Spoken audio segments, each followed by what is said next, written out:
আন্তর্জাতিক মহাকাশ স্টেশনে ২৮৬ দিন কাটানোর পর অবশেষে পৃথিবীতে ফিরে এসেছেন সুনিতা উইলিয়ামস। বাজ উইলিয়ামস সহ ৪ নভোচারী মঙ্গলবার স্থানীয় সময় বিকেল ৫টা ৫৭ যুক্তরাষ্ট্রের ফ্লোরিডা অঙ্গরাজ্যের উপকূলে অবতরণ করেছেন তাদের বহনকারী ক্যাপসুলটি। সুনিতা ব্যাচের সঙ্গে আরও যে ২ জন নভোচারী এসেছেন তারা হলেন নাসার নিক হগ এবং রুশ নভোচারী আলেকজান্ডার গোরফুনভ।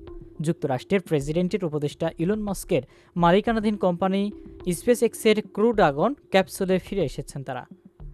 ৪টি বিশেষ প্যারাশুটের সাহায্যে ফ্লোরিডার উপকূলে নামে ক্রু ড্রাগন।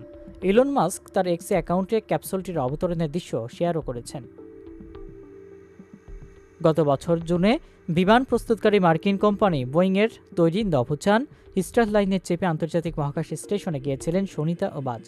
সেখানে গিয়ে আটকা পড়েন তারা, কারণ যে মহাকাশযানে তারা গিয়েছিলেন সেটি বিগড়ে গিয়েছিল। এমন অবস্থায় আটকে পড়া ২ নভোচারীকে ফিরিয়ে আনতে গত বছর থেকেই নানা পরিকল্পনা করতে শুরু করে নাসা। গত জানুয়ারিতে মার্কিন প্রেসিডেন্ট হিসেবে ডোনাল্ড ট্রাম্প দায়িত্ব নেওয়ার পর তিনি ২ নভোচারীকে ফিরিয়ে আনার উপর জোর দেন। তাদের ফিরিয়ে আনতে নাসার তৎপরতার অংশ হিসেবে ক্রু ১০ মিশনের ফ্লাইটে তাদের ফেরানোর উদ্যোগ নেওয়া হয়।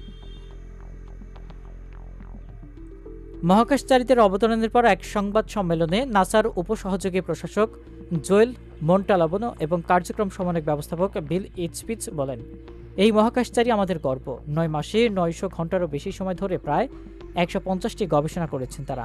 তাদের ফিরে আসায় আমরা খুবই খুশি হয়েছি।